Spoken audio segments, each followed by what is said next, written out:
So guys, the next project I'll show you called blog post generator.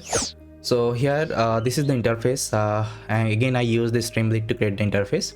So here also you just need to pass your OpenAI API key. So let me pass the OpenAI API key.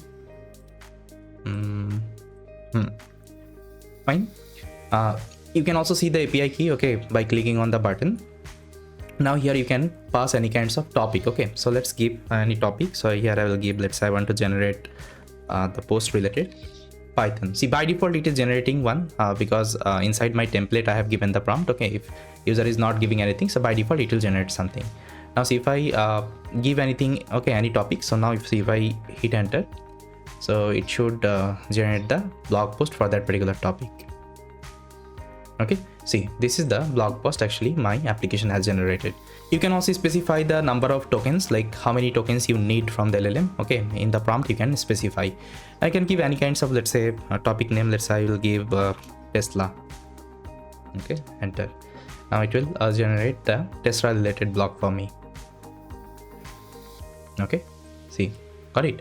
Now let me go through the code. So here is the code, guys. Again, the same way you have to set up the project. Okay, all the guideline I have given, and after that you can execute this command, streamlit run main.py. It will execute. Then here I'm importing the package. I'm setting the page configuration like this one. Okay, blog post generator, you can see. Then I'm creating the title.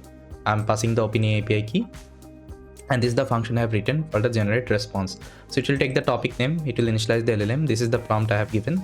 Okay, this is the prompt template, and after getting the prompt template, actually I'm creating this, I'm passing it to my LLM. Okay, and here I'm specifying like how many tokens I need, and whatever response I'm getting, I'm just writing on my Streamlit app. Okay, now here I'm checking if my topic name is given or not.